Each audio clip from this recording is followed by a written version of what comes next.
সবাইকে আদাব, সালাম, নমস্কার। আমার জীবনের প্রথম লাইভ ভিডিও। আপনারা কে কেমন আছেন জানাবেন। আজকের কথা বলতে চাচ্ছি ইসলাম ধর্ম নিয়ে। আপনি মুসলমান হতে গেলে শুধু যদি কলেমা শাহাদাত পাঠ করা হয়, লা ইলাহা ইল্লাল্লাহু মুহাম্মাদুর রাসূলুল্লাহ, এই শব্দটা যদি কেউ আন্তরিকতার সহিত পাঠ করে তাহলে সে মুসলিম। আর মুসল্লিকে, যিনি এই কালেমা পাঠ করার পরে 5 ওয়াক্ত নামাজ পড়ে এবং এই 5 ওয়াক্ত নামাজ মসজিদে গিয়ে জামাতের সহিত পড়ার চেষ্টা করে, তারা হলো গিয়ে মুসল্লি। মোমেনকে, মোমেন হলো সেই ব্যক্তি যে ব্যক্তি আল্লাহ পাককে বিশ্বাস করে, সমস্ত নবী ও রাসূলদেরকে বিশ্বাস করেন, আসমানি কিতাব বিশ্বাস করেন, ফেরেশতাদের বিশ্বাস করেন, জান্নাত দোজক বিশ্বাস করেন। এই যারা বিশ্বাসী তারা হলো গিয়ে মোমেন। আর একটা শব্দ আছে খুবই গুরুত্বপূর্ণ এবং তাৎপর্যপূর্ণ, সেটা হলো মুত্তাকিম। মুত্তাকিম ইসলাম ধর্মের সর্বোচ্চ আসনে আছে। মুত্তাকিম কারা? যাদের তাকওয়া খুব মজবুত।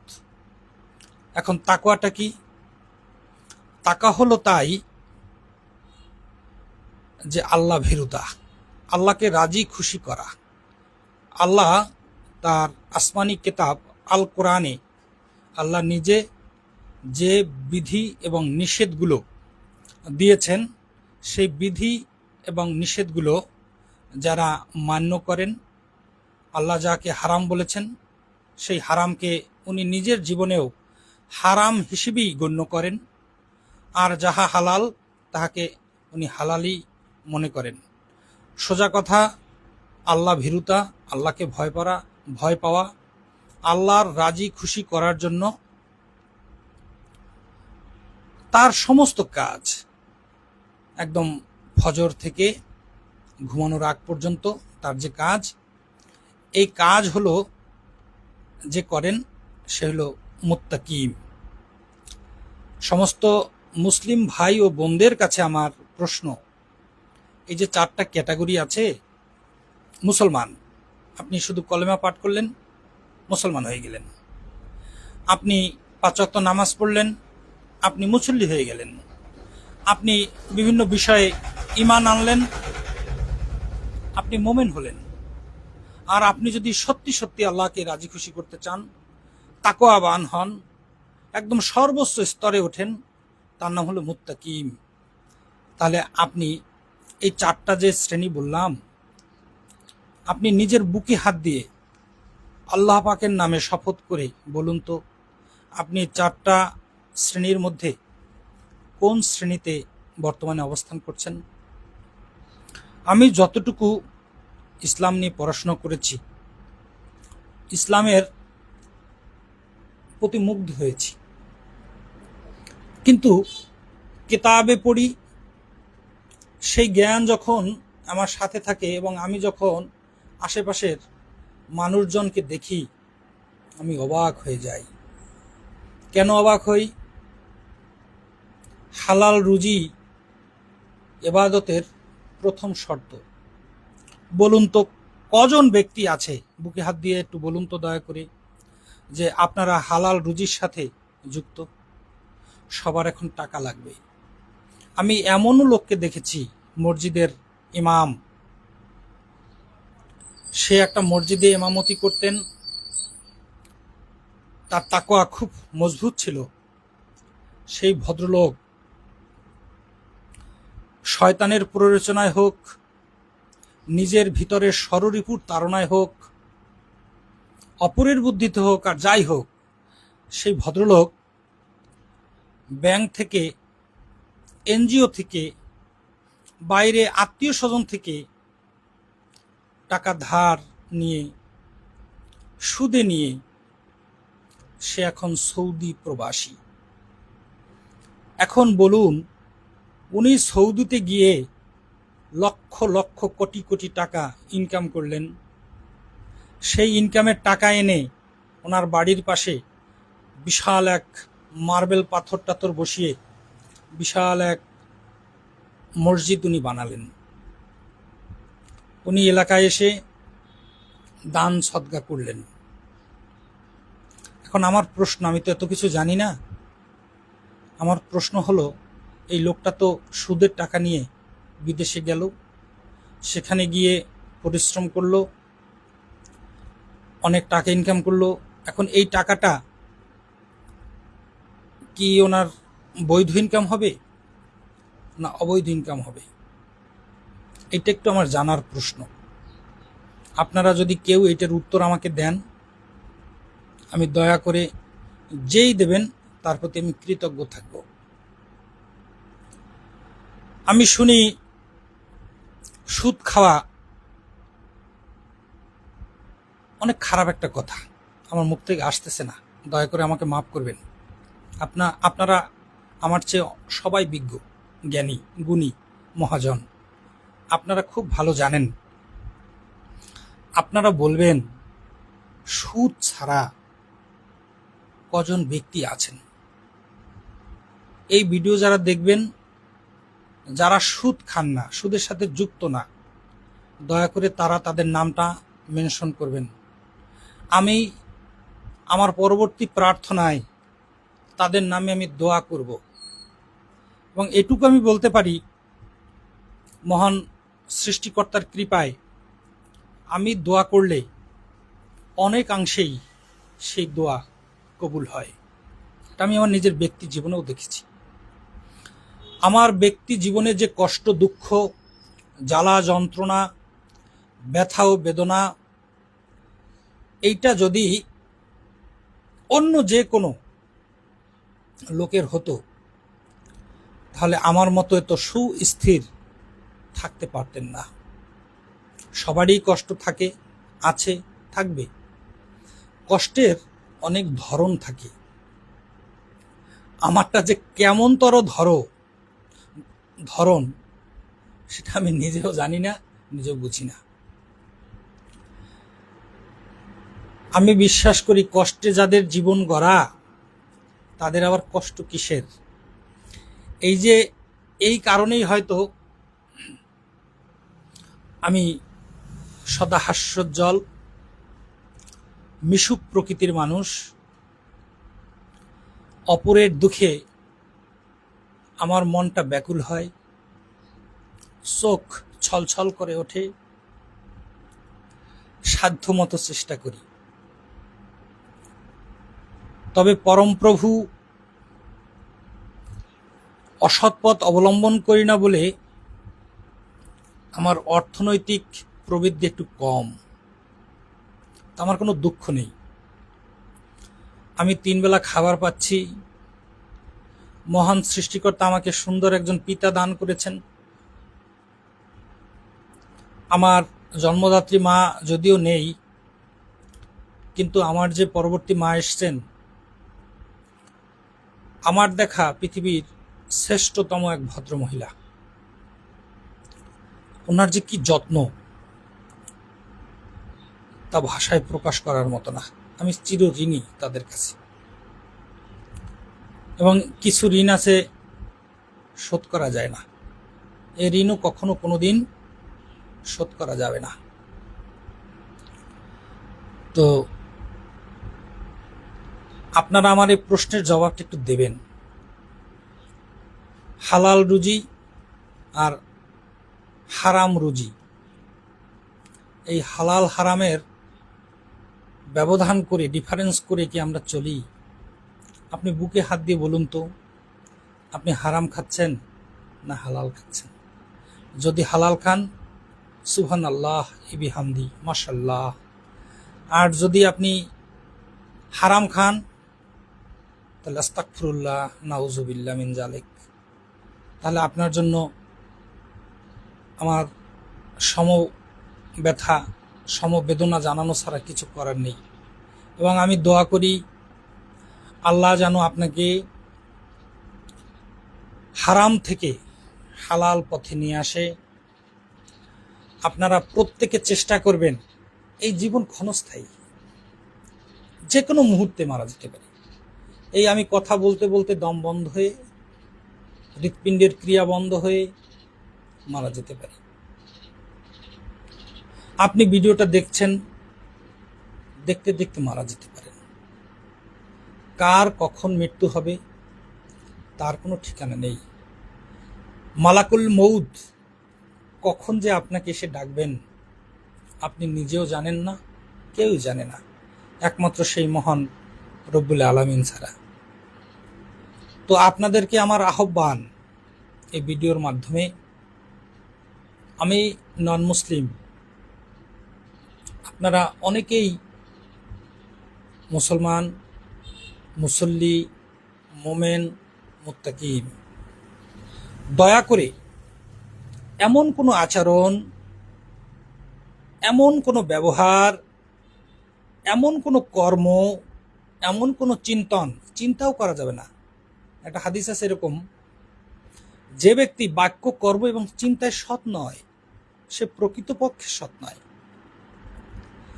ভেবে দেখেছেন কথাটা কত গভীর্য, কত গাম্ভীর্য, কত গভীরের কথা, কত সুন্দর একটা কথা। যে ব্যক্তি বাক্য, কর্ম এবং চিন্তায় সৎ নয় সেই ব্যক্তি প্রকৃতপক্ষে সৎ নয়। তার মানে আপনি চিন্তায়ও যদি কারো ক্ষতি করার চিন্তা করেন, কষ্ট দেওয়ার চিন্তা করেন, তাহলে আপনি সৎ নয়। ভেবে দেখুন। আমার এই কথাটা এত সুন্দর লাগে, আমি এই কথাটার খুবই ভক্ত। মনে মনেও কারো কুচিন্তা করা যাবে না। সুবহানাল্লাহ। এই হলো ইসলাম ধর্ম।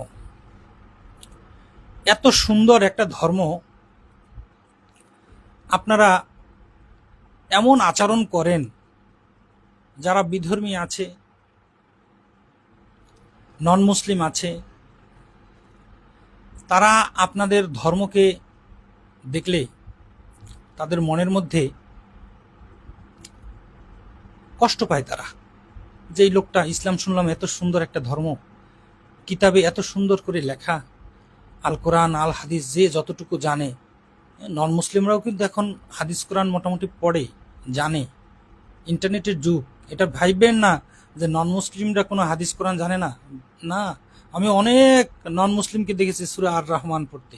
আমি নিজে দেখেছি, আমি নিজে শুনি সূরা আর রহমান, সূরা আল মুলক আমার অত্যন্ত প্রিয় সূরা। তো আপনারা ভাববেন না যে নন মুসলিমরা মনে হয় কিছুই জানে না। না, জানে। যারা জানার তারা জানে, যাদের জানার আগ্রহ আছে তারা জানার চেষ্টা করে। তো আপনারা দয়া করে এমন কোনো রোল প্লে করবেন না যা দেখে, আপনাকে দেখে আপনার সমগ্র মুসলিম ভাই বোনদের, মুসলিম জাতিকে তার মনে একটা বিরূপ প্রতিক্রিয়া দেখা দেয়। যেই লোক এভাবে আচরণ করছে তাহলে মুসলিম ধর্মই মনে হয় এরকম। আস্তাগফিরুল্লাহ, নাউজুবিল্লাহ মিন জালিক। কত দূরের কথা আপনি বুঝতে পারছেন? আপনার একটা আচরণে এক ভাই, অন্য ধর্মের হোক, সে ভাবছে মনে হয় ইসলাম ধর্মটা এমন।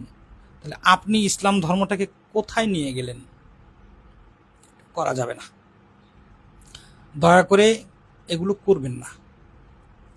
আপনারা বলে থাকেন যত নবী এবং রাসূল এসেছেন তাদের মধ্যে শ্রেষ্ঠতম হলেন শ্রেষ্ঠের শ্রেষ্ঠ, রাজার রাজা, মানবের মধ্যে শ্রেষ্ঠ মানব আমাদের শেষ নবী, আখিরি নবী, নবীর নবী হযরত মুহাম্মদ সাল্লাল্লাহু আলাইহি ওয়াসাল্লাম। তো এই যে নবী, তাকে যে আপনি ছোট করে দিচ্ছেন, এই নবীর চারিত্রিক বৈশিষ্ট্য আপনি পড়েননি, কেউ আপনাকে শেখায়নি নবী করিম সাল্লাল্লাহু আলাইহি ওয়াসাল্লাম কিভাবে চলতেন, উনি বিধর্মীদের সাথে কি কি আচরণ করতেন, উনি প্রতিবেশীদের সাথে কিভাবে আচরণ করতেন, উনি সাহাবা একরামদের সাথে কিভাবে আচরণ করতেন, উনি ইভেন যুদ্ধের ময়দানেও কিভাবে অপর একজন শত্রু যাকে একটু পরে উনি ঘায়েল করবেন, আহত করবেন, তার সাথে উনি কিভাবে আচরণ করতেন, আপনারা এটা শোনেননি, জানেননি, জানার চেষ্টা করেননি। বিশ্বের শ্রেষ্ঠ মানব, এই পৃথিবীতে এরকম মানব আর আসবে? আপনি তার উম্মত, সে নবীকে ছোট করছেন আপনার আচরণের দ্বারা। সে শতধিক আপনাদের, আপনাকেই বলছি, শতধিক আপনাকে। আপনি দয়া করে নিজের ভিতর সেই আল্লাহ এবং রাসূলের যে ভয়, সেই যে তাকওয়া, সেই তাকওয়াকে জাগরণ করুন। মনে রাখবেন, আপনার সৎ চরিত্র দেখে একটা লোক আপনার পুরো জাতিকে, পুরো ধর্মকে মূল্যায়ন করে। এমন কোনো আচরণ, এমন কোনো অসৎ কাজ, এমন কোনো কিছু করবেন না যাতে আপনি একজন মানুষ হিসেবে নয়, একজন মুসলমান হিসেবে আপনাকে মানুষ খারাপ ভাবে, খারাপ বলে গণ্য করে, মনে মনে গালি দেয়, এমন কিছু করবেন না। আপনি পেঁয়াজ রসুন খেয়ে মসজিদে ঢুকতে নিষেধ করা হয়েছে। কেন? কারণ হলো, আপনি যে মসজিদে পেঁয়াজ খেয়ে যাবেন, আপনি যখন বিভিন্ন সূরা পড়বেন তখন আপনার হাই আসতে পারে। আমরা হাই তুলি না, হাই আসতে পারে। হাই আসলে আপনার মুখ থেকে একটা বাজে দুর্গন্ধ হবে, যে দুর্গন্ধটা ওই পাশের যে মুসল্লি, সেই মুসল্লি কষ্ট পাবে। আপনার মুখের গন্ধে, সামান্য গন্ধে একটা লোক যাতে কষ্ট না পায়, এত একটা সুন্দর ধর্ম ইসলাম। আপনাকে আতর ব্যবহার করতে বলা হয়েছে। মানুষ ঘেমে গেলে তার গা থেকে ঘামের দুর্গন্ধ আসতেই পারে, সেই দুর্গন্ধটা যাতে না আসে তার জন্য আতর ব্যবহার করতে বলা হয়েছে। মনে মনে সুবহানাল্লাহ বলেন। একটু গায়ের গন্ধে কাউকে কষ্ট দিতে নিষেধ করেছেন ইসলাম, রাসূল, কিতাব, আল কোরআন। আপনি কি করছেন? আপনি মাইলের পর মাইল জমি দখল করে নিচ্ছেন, কারো জমি, চাষের জমি হাল ঠেলে দিচ্ছেন। আপনি আমার কাছ থেকে পণ্য নিয়ে বাকিতে সে টাকাটা ফেরত দিচ্ছেন না। আপনি জুয়ার সাথে যুক্ত। 1xBet আসছে এখন বাংলাদেশে, এই পিচ্ছি পিচ্ছি পোলাপান 12, 13, 14, 15, 20 বছরের ছেলেপিলে 1xBet খেলে, পয়সা দিয়ে জুয়া খেলে অনলাইনে। সে কইরেন এটা। আপনাকে সুদে টাকা এনে ব্যবসা বৃদ্ধি করতে কেউ বলেনি। প্রয়োজনে না খেয়ে থাকবেন। সাহাবা একরামের জীবনী পড়েননি? সমস্ত নবী রাসূলের জীবনী পড়েননি? আপনাকে টাকা ধার এনে মাংস পোলাও খেতে কে বলেছে? ভালো পোশাক পরতে কে বলেছে? নবীর কটা জামা ছিল জানেন কি? তার উম্মত আপনি। আপনি বাড়ি গাড়ি করছেন লোনে, home loan, car loan, SME loan, আর কত লোন নেবেন, আর কত সুদে টাকা নেবেন? বলতে পারেন আমি সুদবিহীন লোন নেই। ব্যাংক এমনি এমনি আপনাকে সুদবিহীন লোন দেবে? সুদ বলে না, মুনাফা বলে, মুদারাবা বলে, বিভিন্ন ধরনের স্কিম চালু করেছে এখন ইসলামিক ব্যাংকগুলো। খাবার সোজা না খেয়ে একটু ঘুরিয়ে খাও, ঘুরি ফুড়ি বটর তল, ওই যা বলেন মুদ্রা রেপিট আর ওপিট, আর কিছুই নয়। আপনার মূলধন নাই, ব্যবসা করবেন না, প্রয়োজনে পরিশ্রম করবেন, গায়ে থাকবেন, কিচ্ছু করার নেই। এটাই তাকওয়া। আপনি মানুষকে ভয় পাবেন না মহান রব্বুল আলামিনকে ভয় পাবেন, সেটা আপনার ব্যাপার। আপনি যাই করেন মনে রাখবেন তার উপরে আপনার শাস্তির ব্যবস্থা আছে। তো যাই হোক, ভালো থাকবেন সবাই। আপনার কমেন্টস করে আমাকে জানাতে পারেন আমি কি ভুল, আমি কি মিথ্যা, না আমি যে কথাগুলো বললাম সে কথাগুলো একটাও সুন্দর নয়, সবই অসুন্দর। দয়া করে কমেন্ট করে আমাকে জানাবেন। ভালো থাকবেন সবাই। সবাইকে আদাব, সালাম, নমস্কার।